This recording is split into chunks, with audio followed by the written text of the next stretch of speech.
All right, welcome to Words of the Wise. Today I have Chief Joe Hoffman from Redondo Beach PD in California. He has over 31 years experience in law enforcement, and he's here to share some really interesting perspectives on how to build a wellness program. So I'm really, really excited to have him as a guest on today's show. Welcome, Chief Hoffman. Thank you so much for being here. Thank you so much for having me. I'm really excited to share some tactical how-tos with building a wellness program. But before we do that, I want to give our listeners just some background on you. 31 years is a long time to be in law enforcement. Did you always know that you wanted to be in law enforcement, or how did you come into this career? Well, I was raised in a law enforcement family. My father worked for the Los Angeles Police Department, so it's kind of all I've ever known, being around law enforcement and being around the profession and others associated with it. And I looked up to my father as a role model. And probably when I was in high school was when I actually decided that I wanted to pursue a career in law enforcement and had conversations with my father about it and the career and different types of opportunities. And he actually suggested, he lived in Redondo Beach at the time and actually suggested that I apply at Redondo Beach. He liked the city, he liked the community, he felt that the police department provided good service. And I ended up coming down to Redondo Beach PD in 1994 and applied as a cadet and started as a volunteer while I was waiting for the cadet application process to go through. So, yeah, I was in high school when I decided, and a lot of it was just based on family tradition. And I always love talking to individuals who are so passionate about something that they're willing to volunteer to get there. I think that that just shows that it was a labor of love that you like really wanted to be there. And that's not to say that someone who hasn't volunteered, doesn't have that same passion, but to volunteer and to really, really want to be in this career, I think is really cool. And did your dad share any insights into wellness or how to have a long and successful career? Was that anything he ever shared with you? No, it's kind of interesting because wellness really wasn't a focus Mhm. of the law enforcement profession 30 plus years ago. People were, a lot of ex-military were joining law enforcement and back then, including my father, he was ex-military. And I think that law enforcement then was just expected to be tough and resilient and be able to deal with issues and not necessarily have any sort of proactive wellness program for organizations to take care of their employees. That just wasn't the focus then. And over time, it's shifted. So most of the conversations then were operational, tactical, things like that. And there wasn't as much of a focus on employee wellness. Yeah, absolutely. I mean, I've only been in this wellness space for the last 8 years, and we've seen how much it's grown even in the past 8 years. So I would imagine, 31 years ago and, beyond that when your dad was for working for LAPD, that it wasn't something that was really a primary focus as it is now, of course. You have been in this career 31 years. You are eligible for retirement, but you're still here because you enjoy the job and you like coming to work. We talked offline, so I know that because you told me that. What do you think contributed to that mindset of, being eligible to retire, but still really, really loving your job and wanting to be here? Well, this is the only police department I've ever worked for, the only police department I've ever applied to. And over the course of the past 30 plus years, I've seen it go through so many changes. And I've been very, very fortunate to work just about every assignment that the police department offers. And now I'm in a position as the chief, where I've been for a little over 3 years, to help shape the future of the organization. And sure, achieving retirement age and that amount of years of service is a significant accomplishment. However, I think I owe more to the police department than to just walk out the door on the day that I'm eligible, because I need to make sure that the organization is properly set up for success moving forward. And a lot of that comes down to succession planning and career development and making sure that we're in the best possible position when I leave. Um, I would be doing a disservice to the organization if I didn't take those things into consideration when I'm planning on a date. I don't know when I'm going to retire. I haven't decided yet. I talk about this frequently with my family, and I'll retire when I feel that I've accomplished everything that I can to make sure that the department will not take a step back once I leave. I love that. And I think it's a testament that longevity in this career is possible. We talk about this a lot in the wellness space. It's like we want to make sure you have a long and successful career so that you can have a long and successful retirement eventually when you do decide to leave. And you are evidence that it is possible to have a long and successful career where you're not just like waiting for that date and counting down the hours and just can't wait to leave. It's something that you still enjoy doing. And I think that that's something that a lot of leaders I talk to are really trying to infuse in their culture is like, we want you to show up and actually enjoy being here. Like, we want you to thrive on the job and in your life, so that you can have that long and successful career. And then when you do decide to leave eventually, that you also have a long and successful life after the career. A big part of it is setting an example for others too. I talk a lot with members of the organization about how they need to set the example. And that's important for me as well. And it extends beyond just the police department also. Dedication, commitment, those are two characteristics that help somebody get through a long and successful career. And not only is it important for me to set an example for others in the organization, it's also important for me to set an example for my family and my children. And they see that I'm very dedicated and I come to work and I apply myself and I invest a lot of time into something because it is important.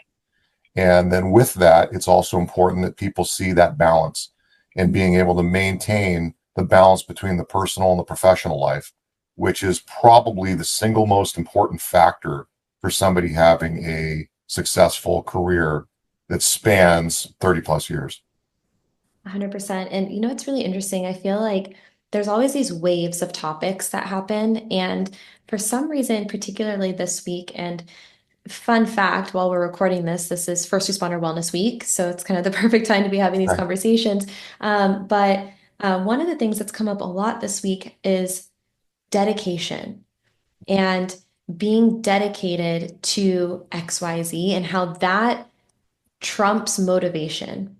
And the more like dedication and commitment you have to your wellness, the more longevity you're going to have. And if you're waiting to be motivated, and dedication can create motivation, but if you're waiting to be motivated before doing the things, then you're never going to do it because dedication trumps motivation. So it's just interesting that you use those words because that's something that's been kind of a common thread this week. But the other thing that you said was balance and that work-life balance. And, I would be interested to hear, how did you maintain that? Was there something specific that you did to make sure that you personally had that work-life balance so that when you did go home, you had that separation? It's just having those strong family ties and making sure that you make time. It can't be all about the profession. When you are at work, the dedication needs to be there. But if people get too focused on the job, personal relationships suffer. And that's where the stress builds up, health problems ensue, excessive alcohol use, all kinds of health problems that contribute to just a downfall in a variety of areas. So, a strong support staff away from the job is what helped me keep that balance because you just can't do it on your own. People think that they can, but sometimes there's issues that you just can't resolve without having an outlet to discuss them or a way to relieve that stress or find a way to disconnect for a little bit and have those two separate components. It's almost impossible to maintain a 50-50 balance. But if you recognize that you're getting out of line in one area or another and you have those support teams, somebody will mention it and it just kind of helps keep everything in check. And I think the word that came up was like that accountability too. And you just said that like someone will mention it and keep you in check because the people who are around you who know you outside of, cop you or career you, will notice those signs of you maybe not making the best decisions or acting differently. And they can kind of call you out on it a little bit and be like, hey, you know, That's right. And it goes get both yourself in ways. check. Yeah, it goes both ways. I mean, if the support staff away, family, friends, whoever it may be for an individual, recognizes, I mean, my wife calls it cop mode. I'm in cop mode. So it's like, hey, you're in cop mode. It's like, okay, okay, I get it. I gotta disconnect and be present with the family.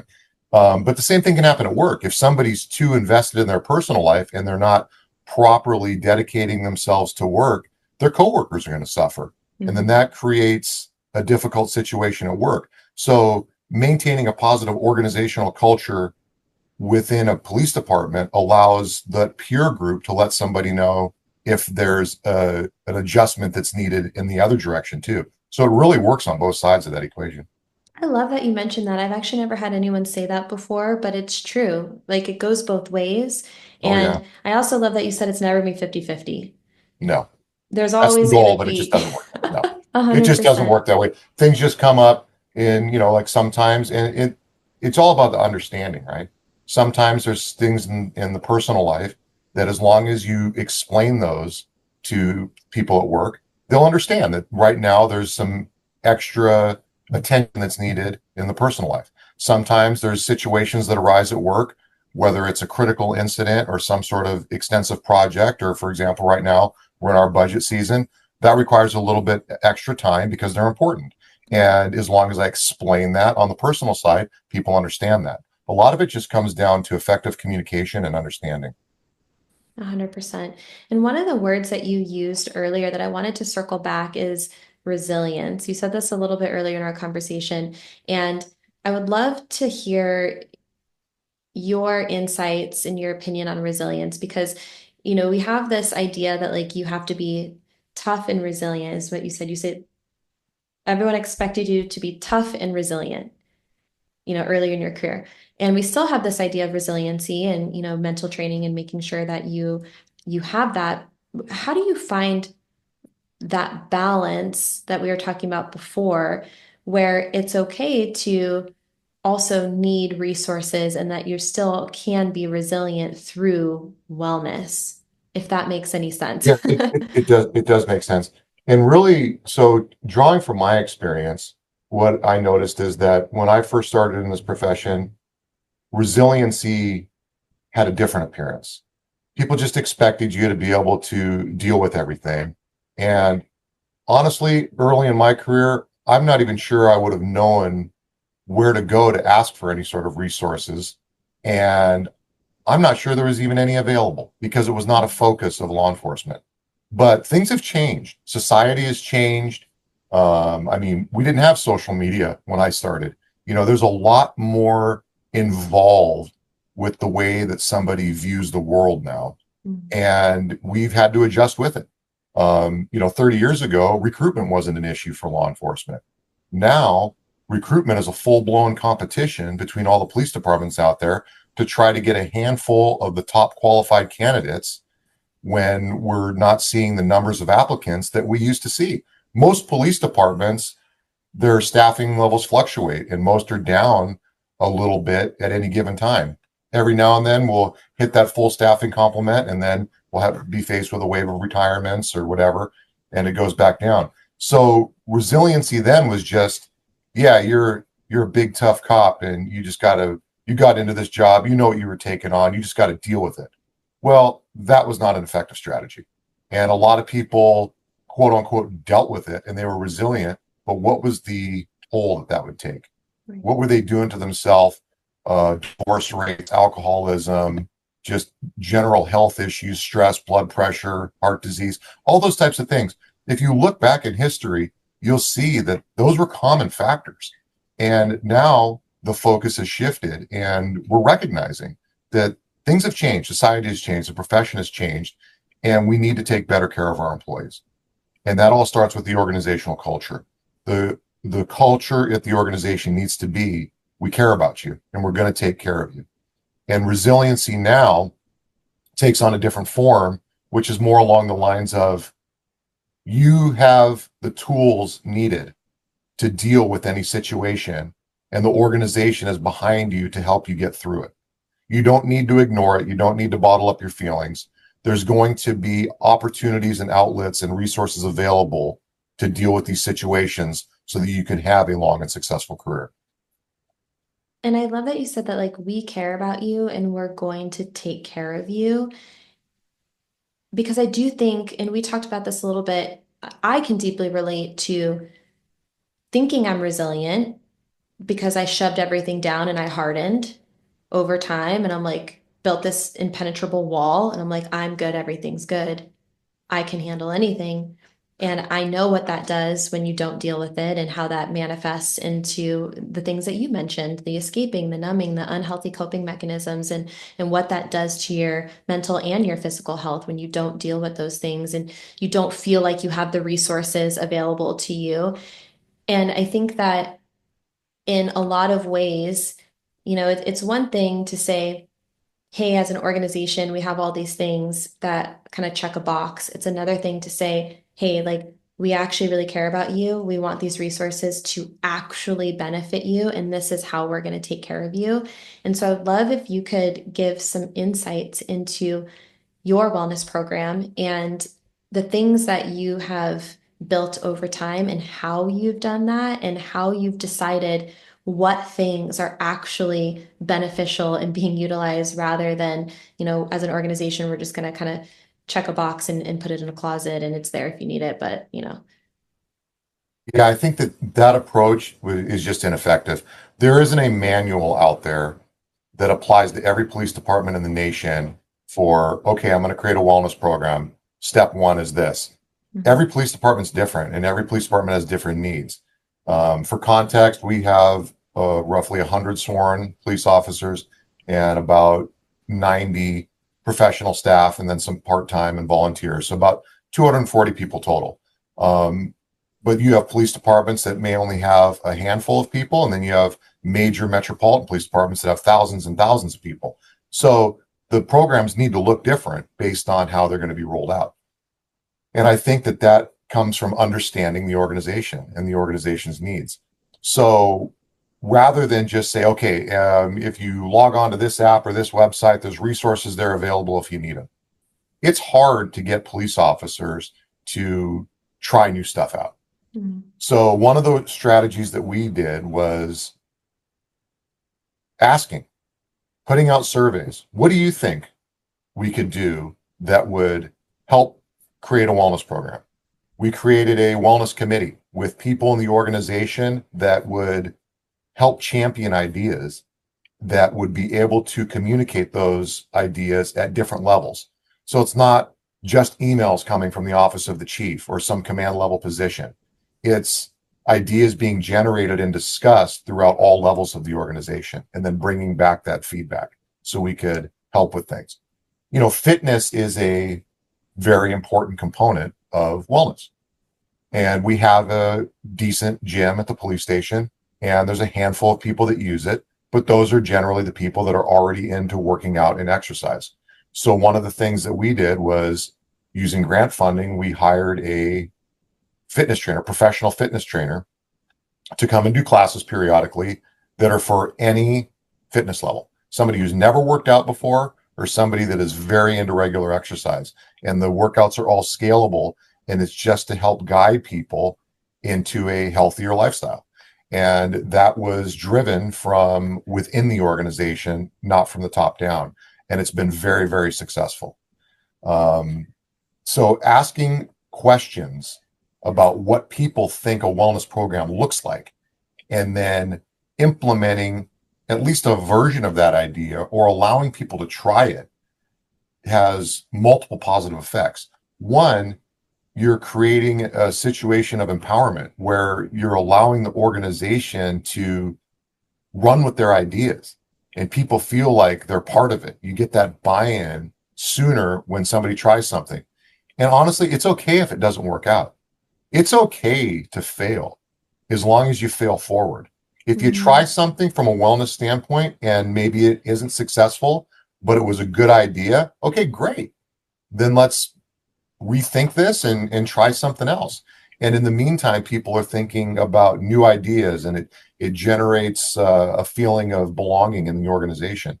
And then the wellness committees for an organization our size was great because we got people together from all different corners of the department and talked about ideas and things that we can implement.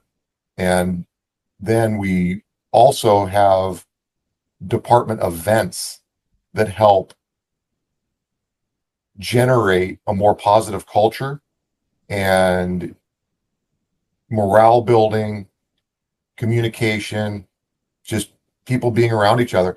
And that helps from a wellness standpoint as well, because having that positive organizational culture gets people more encouraged to try some of these new programs and be involved.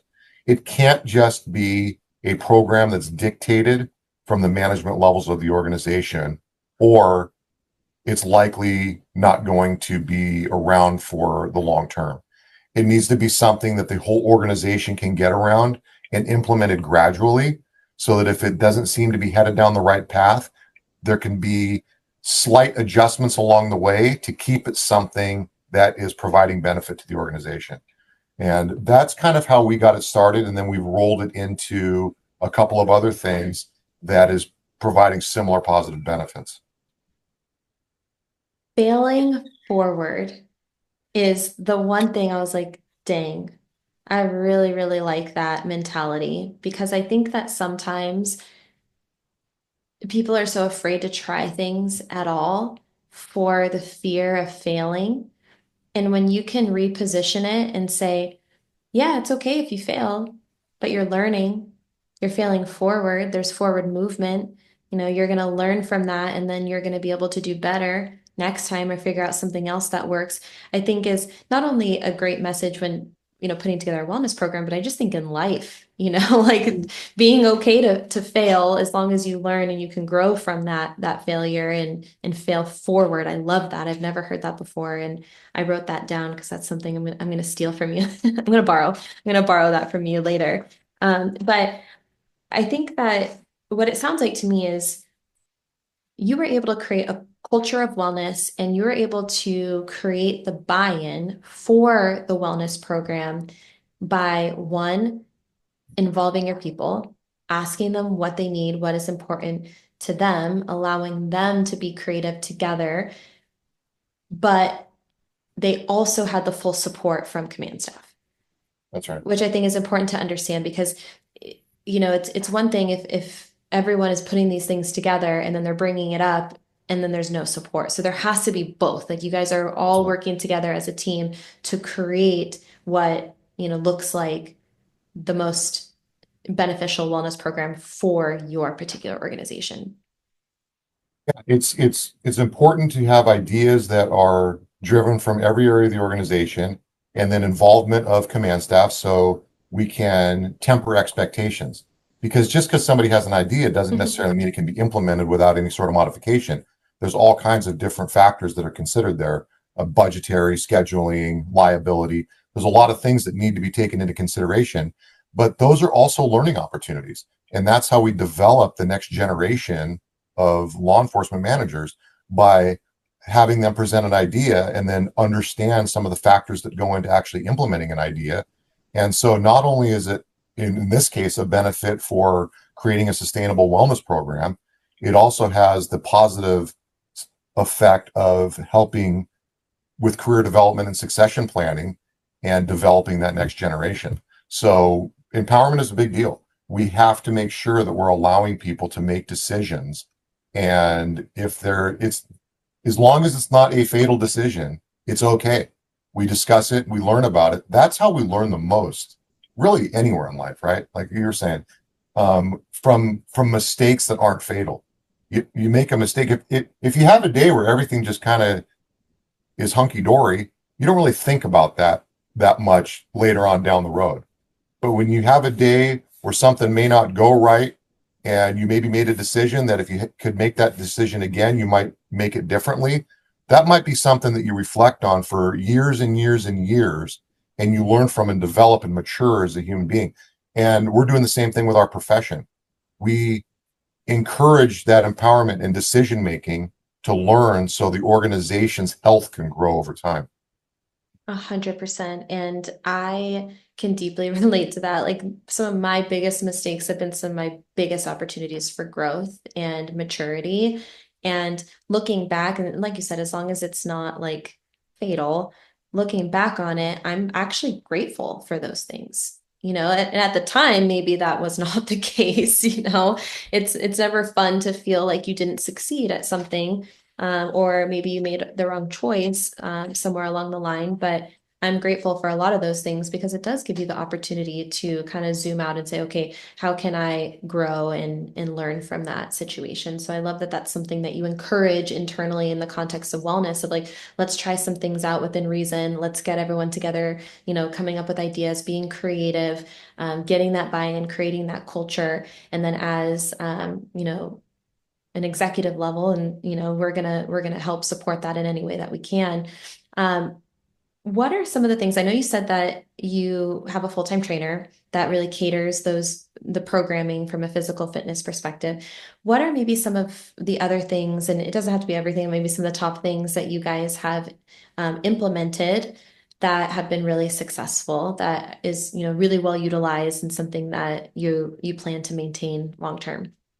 Sure. So just to be clear, the trainer we have is not full time, Oh, okay. but yeah, but we hire them to come and do classes. And the idea is that they get professional instruction during the set times that we have classes, but then also learn about how to properly exercise. Mhm. So it translates into encouragement to continue with exercise programs away from the office as well. In a safe and Um, effective way. right, Which exactly. is great because like we also like want to consider like injury prevention. So if That's they're right. learning how to do these things, then when they do it on their own, they're going to do it the right form and reduce their risk of injury, which I think is great. I just wanted to That's infuse that. that's right. And that's one of the most important things is teaching people how to do it and getting over that initial hurdle of not being comfortable going into the gym or starting an exercise program, even though they're totally capable of it.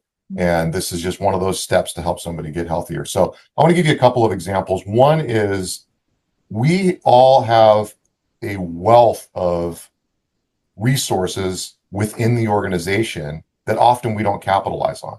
So at Redondo Beach PD, two of our police officers are accomplished Brazilian Jiu-Jitsu instructors and actually own a studio and teach classes. Oh, So we had an idea of reaching out to them and ask them about, hey, what would you think about doing an in-house jiu-jitsu program for all the members of the organization that would be interested?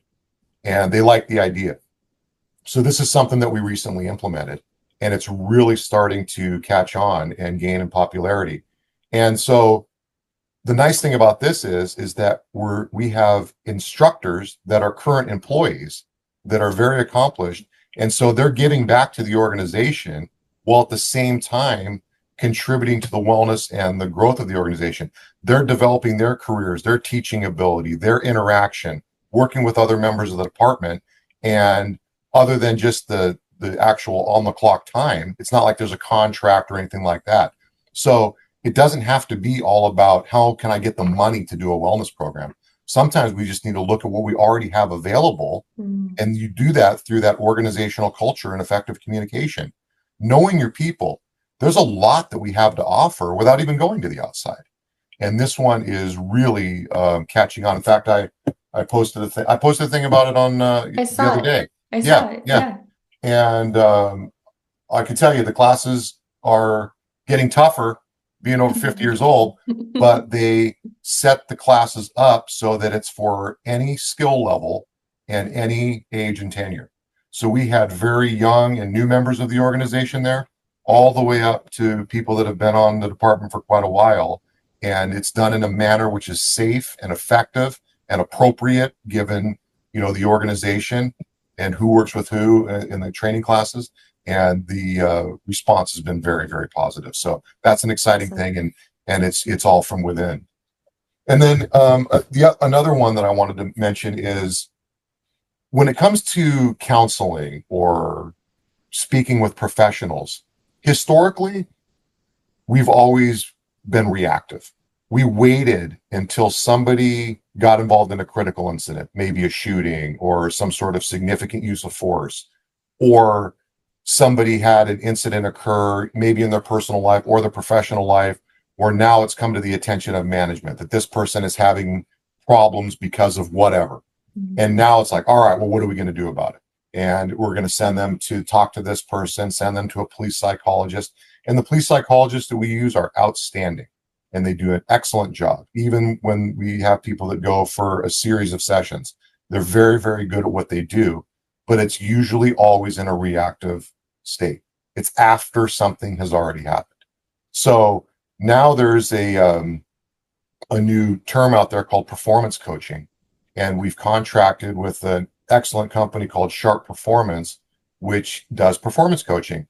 And the thing about this is they have a network of coaches that meet with all of the users, which are, and it's available to all of our department members and the fire department to talk about whatever they want to talk about. And this is a proactive approach. Mhm. So what we're trying to do is allow our members to have a outlet to discuss whatever they want to discuss about confidentially and hopefully identify issues before they become problematic and will cause an impact in the career.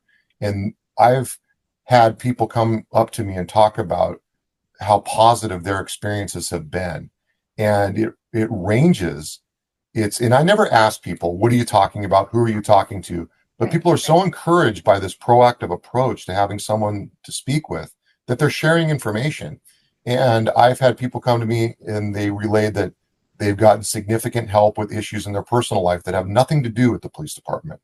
I had an officer recently talk to me that is recovering from an injury, and the coaches were able to actually recommend a physical therapist that they had had success with, and this officer went to that physical therapist and said they feel a lot better after going to that. So it had nothing to do with any sort of mental wellness. This was actually physical wellness, and then a lot of career development type talks too.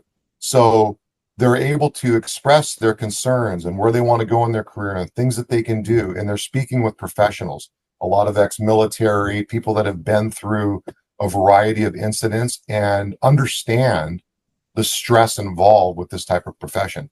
So I think that those are kind of a few of the key areas, but that one, what I really wanted to stress was the proactive approach as opposed to the reactive approach. And this is really the first company that I've seen that offers that. And it's really taken our wellness program to another level.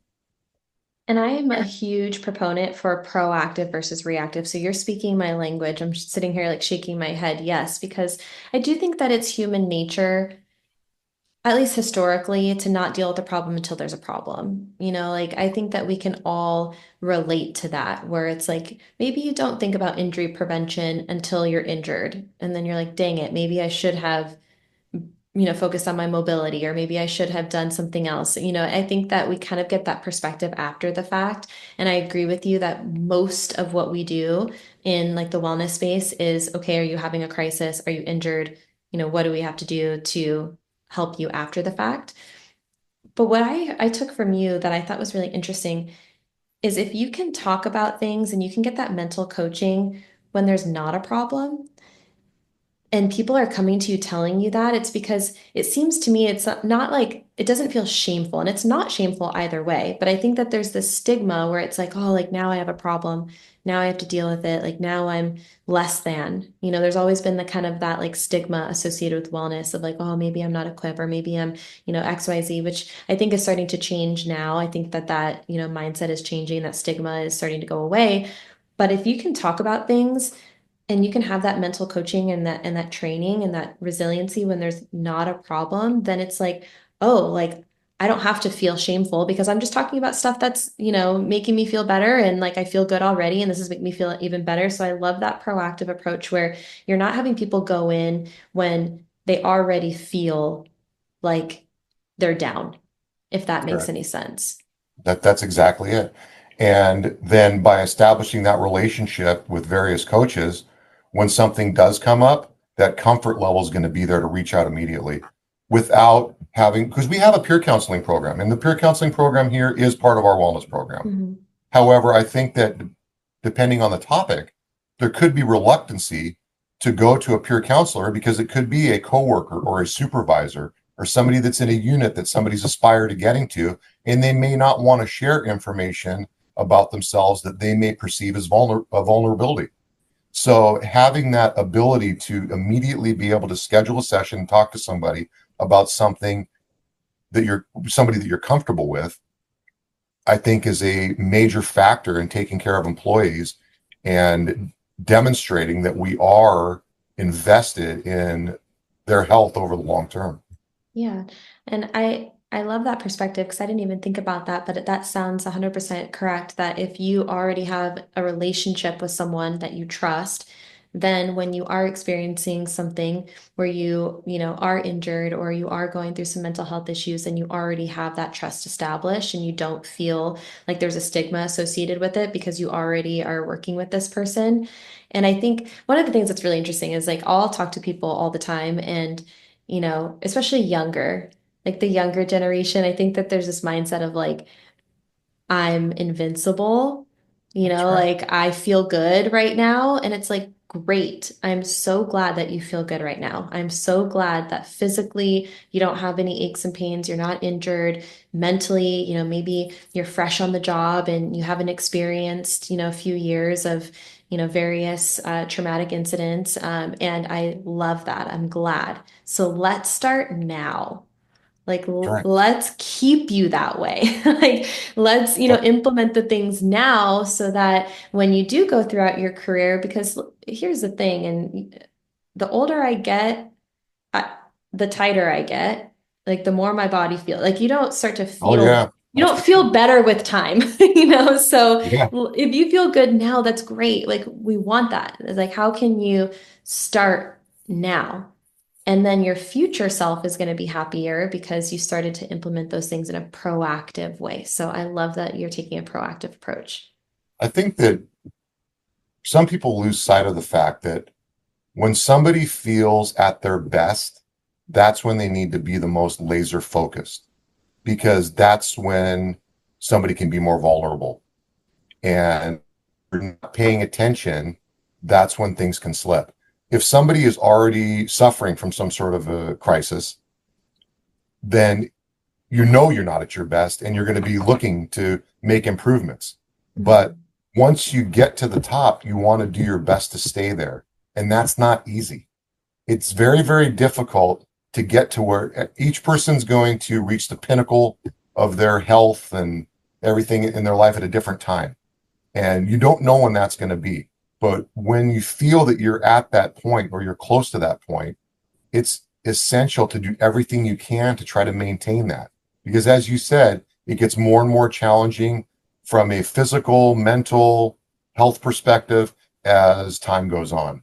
And anything that we can do to increase those odds of staying in that peak condition for as long as possible is not only going to translate to a longer and healthier career, but probably a longer and healthier life in general.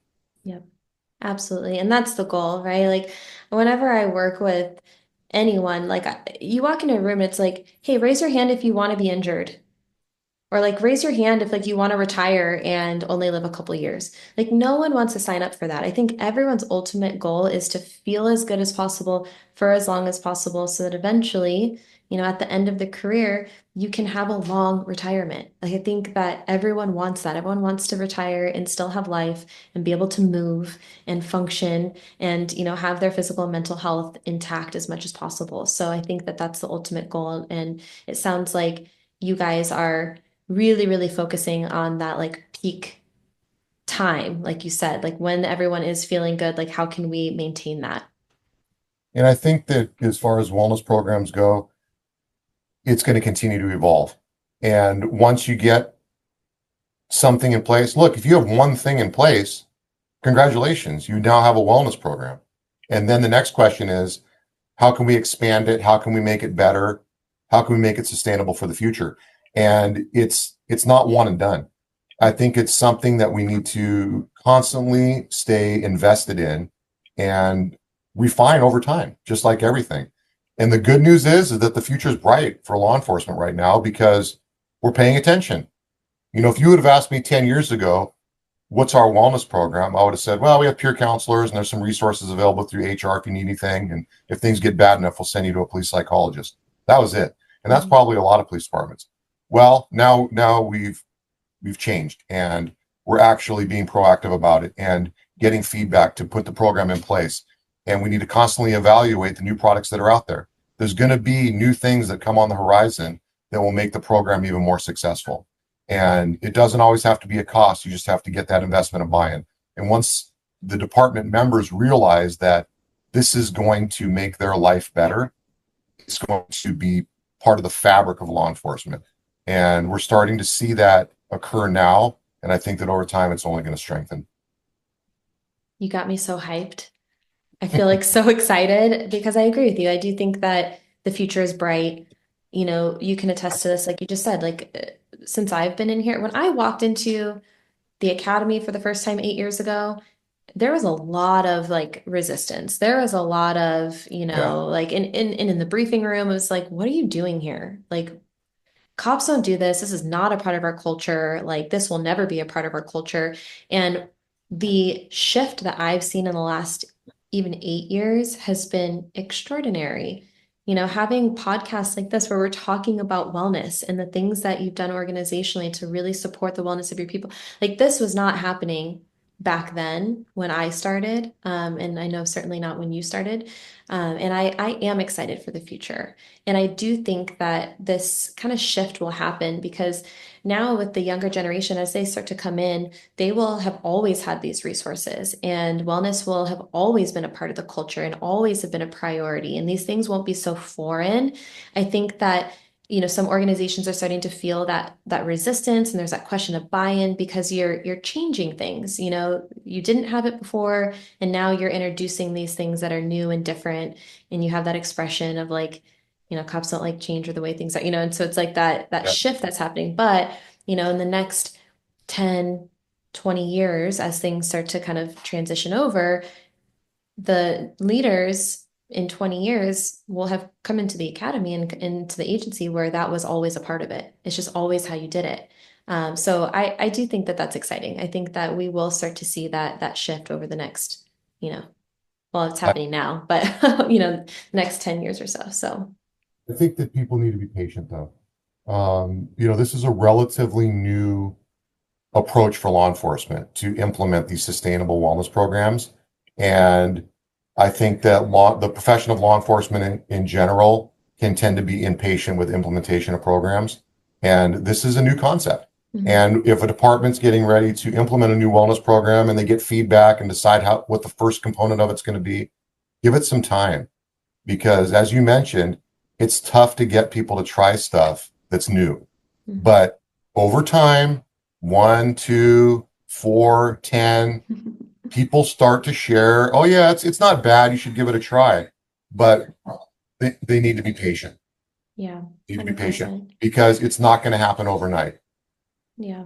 And one of the things that you've said a few times, and I'd love for you to expand on this, is building a sustainable wellness program. And one of the biggest challenges that I always hear from leadership is funding. Because these things cost money. Not everything costs money. Like you said, you talk to your people, you found, two officers that own a jiu-jitsu studio, and now that's a part of what you guys do in your wellness program. But for the things that do cost money and are an investment, how do you create a sustainable wellness program and how do you find the funds to be able to do that? Well, there are opportunities with grants. Some of the items that we tried out was through a wellness grant that we received. Then we also have a police foundation that raises money that we can write grants to. And we've used the police foundation to redo our gym, hire speakers for department events that focus on organizational culture. We actually just got a small grant. They're helping us out with the fitness program for a short term while we're working on the budget. So I think the key is to look at all the different options out there. There are grants available. There are a lot of foundations that will assist. And then look at your own budget because it may not require a ton of funding to try something on for size. Don't be focused on looking at something only if it's going to be a 1, 2, 3 year agreement with something. There may be an opportunity for a pilot program to try something, identify a few people in the organization to see if it's going to provide a benefit, and then kind of take it from there. And then once you have that data through a short term exposure, then it's much easier to actually work on implementing into a core budget. Mhm. So we've been doing fitness programs and different types of wellness components for some time now, and I think we've been able to demonstrate that how important wellness is and how important it is to take care of our employees. So one of our focuses on the upcoming budget cycle is going to be to actually get a line item in the budget using general funds as a core budget item for wellness programming. And that will help fund some of the programs that we currently have in place, and then maybe additional funds to explore new opportunities, or we rely on the any grants we can secure or foundation funding to explore other opportunities that could eventually get rolled into a core budget at some point. So we got to look at it from a standpoint of everybody's going to be different. There's going to be different resources available. So take a look at the resources you have and just try stuff. And once you find what works, then you can focus on what do I need to actually make this sustainable for the long term. Thank you. I appreciate that. I think that there's so many agencies out there that I talk to that are struggling with that idea of like, what do we do? How do we do it? Where do we start? How do we get funding? So I appreciate all of your insights and really tactical information on how to start. And it sounds like it's like just start somewhere. Start Yeah. small, try it out. Don't be afraid to fail. If you do fail, you're failing forward and then reevaluate. And then you can figure out the funding for the bigger stuff and for growing that program. So I appreciate that. I have one more question for you, and we're Sure. going to kind of segue a little bit, but what words of advice or words of wisdom would you share with someone who is earlier in their career when it comes to wellness? Maybe something that you wish you would have known, or you wish you would have listened to, or maybe something that you did do that was really helpful over the last 31 years for you. Sure. It's important that every member of an organization understands that they have value with the organization. And everybody needs to take ownership of their specific role and show up as part of the team. Because when you show up as part of the team, it not only strengthens our overall mission, but it builds a culture of accountability and trust and wellness that elevates the entire organization and contributes to paving the path to success for everybody.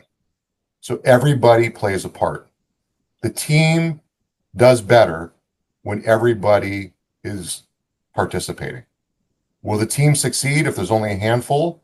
Yes, maybe, but it's going to do better when everybody contributes. So taking ownership of your role and showing up as part of the team, no matter how long you've been with the organization, is what's going to allow us to achieve success. Thank you. Those are great words of advice. I appreciate your time so much and, sharing your experience over the last over 30 years, 31 years. I really do appreciate it. And if there's anything we missed, now's the chance if you want to mention anything else. Otherwise, that's all I have. Oh, this has been wonderful. Thank you so much for your passion and dedication to wellness, especially for the profession of law enforcement. It's obviously a very important topic that we can't talk about enough. The more that we take care of our employees, the better off the profession is going to be in general. So I'm honored to be here today. Thank you so much for reaching out to me. Very, very great conversation. And I hope that through all of your hard work, you can inspire other police departments to at least get started on that path forward to creating a sustainable wellness program. Thank you. I appreciate that. Thank you so much for your time. You bet.